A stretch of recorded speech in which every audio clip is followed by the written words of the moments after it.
Meu povo, ontem em uma dessas plataformas teve uma enxurrada de haters. Eles vieram todos e me atacaram muito, mais ou menos uns 300.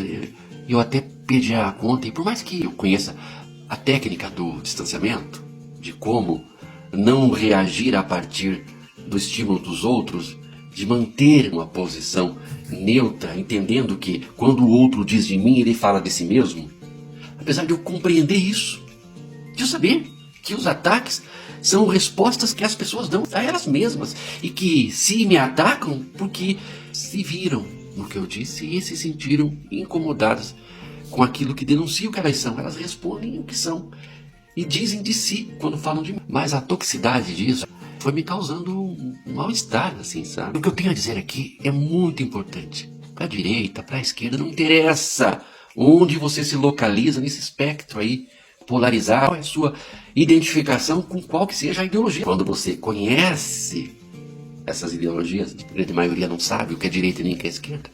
Infelizmente não sabe, mas quando você sabe o que é direita e o que é esquerda, e você se identifica com a direita ou com a esquerda, é a sua identificação. Democracia é isso.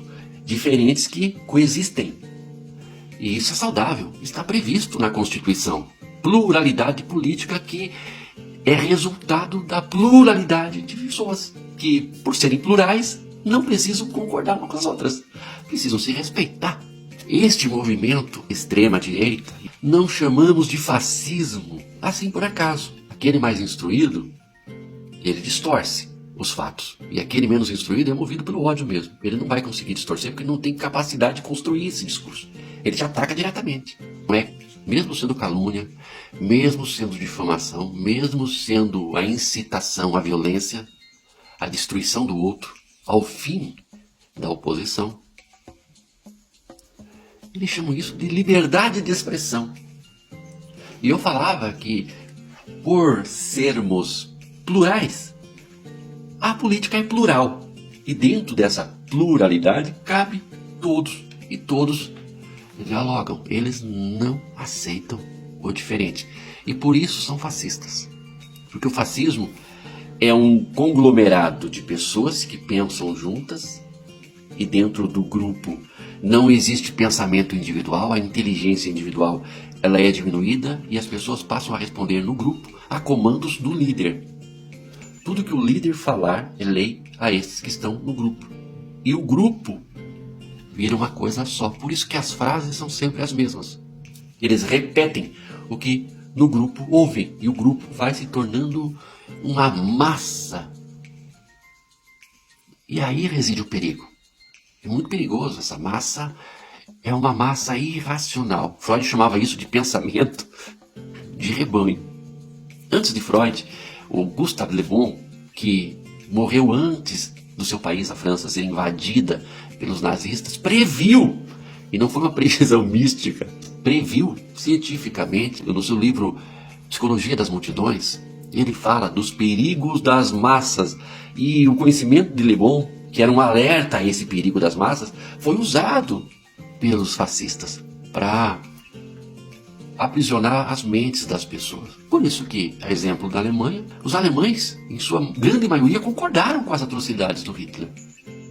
E hoje, eles têm vergonha. Aqui, se tem orgulho da ditadura. Você entendeu a diferença? A gente precisa passar pelo que a Alemanha passou para tomar consciência? Eu gostaria de que isso não precisasse acontecer. Mas pode ser que venha acontecendo. E por que os fascistas me atacaram? Porque o que eu digo desconstrói a única coisa que eles têm. O Bolsonaro enviou para o seu bando pessoas que não tinham perspectiva, propósito na vida, orgulho de algum bem feito. Nada, pessoas vazias que encontraram nele uma razão para a vida. Falar dele é desconstruir a única coisa que eles têm. Esse propósito de combater o que não existe. O fascismo precisa de um inimigo. Porque se não houver um inimigo, não existe propósito. Porque ele tem como razão de ser a destruição desse inimigo. É neste inimigo que eles mesmos criam, ou que os líderes criam para mobilizar as pessoas, que está o problema do mundo. Então existe um problema E esse problema ganha forma, deixa de ser subjetivo, na objetiva cara deste inimigo que o líder escolheu, que é aquele que não concorda com o pensamento deles. Estou falando isso porque, além dos haters que me atacaram nesta feita, eu fui muito atacado em um vídeo em que eu falo da conciliação, da importância da direita moderada, da esquerda, dos social-democratas, de todos estes que conseguem se relacionar e negociar entre si, defendendo grupos de interesses, mas negociando e buscando consenso. Quando eu falei que todos, a maioria, devem se unir para criarmos um ambiente de paz na política, eu fui atacado veementemente, fortemente, porque minha fala desfaz o inimigo imaginário deles que dá sentido à causa. Sem o inimigo, que na verdade não existe, foi criado, a causa e a razão de ser destes que entraram para a causa, para dar sentido à própria vida, fica nula em si mesmo. Não é fácil para alguém que nunca teve uma causa pela qual lutar, e a causa dos pobres, a causa dos necessitados, da natureza, estas causas essenciais para a vida, não os interessa porque eles são naturalmente hedonistas e focados no próprio umbigo. O egoísmo deles não permite que abracem uma causa que seja coletiva. E por não ter uma causa, na ausência de propósito, o combate a este inimigo cai muito bem. Porque aí nós defendemos o nosso, que significa, basicamente, defendo o meu e ainda encontro sentido para minha vida vazia. Eles me atacam, porque eu desconstruo a fantasia que dá a eles um sentido para a vida. Importante, a gente pare de alimentar o sentido da vida bélica deles, fazendo contraposição o tempo todo. Se você alimenta a polarização, quando ataca eles, dá sentido à existência deles. Não ataque. Pare com esses memes. Só falam dele. Vocês dão sentido para a existência dos radicais. Porque eles precisam desse inimigo. Se vocês colocam-se como inimigo deles, vocês dão sentido a essa causa deles. Entende? A desconstrução do clima de guerra e polarização tira deles a única coisa que eles têm.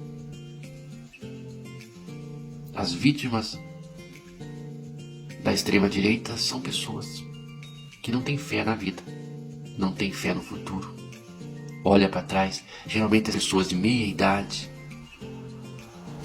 que trabalharam a vida inteira obedecendo cegamente, conseguiram conforto relativo, mas que quando olham para trás não sentem orgulho da carreira.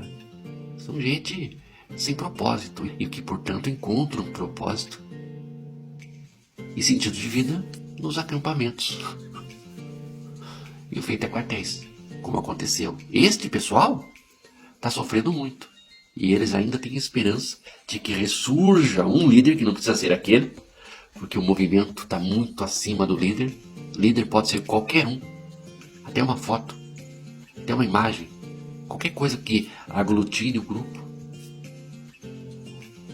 O líder é trocado, substituído, porque a eles não interessa o líder mais.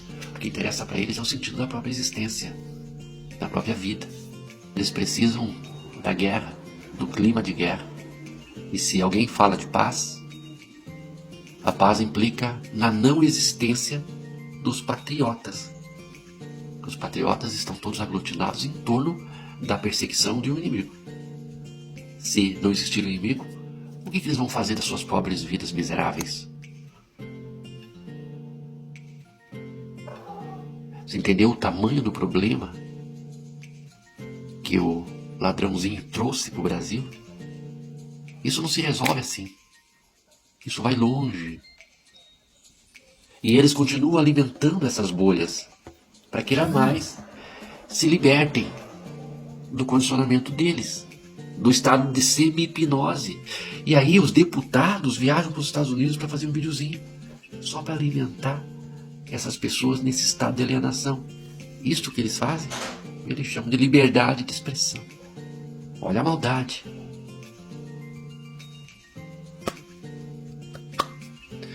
Apoia meu trabalho, vai, dá uma força.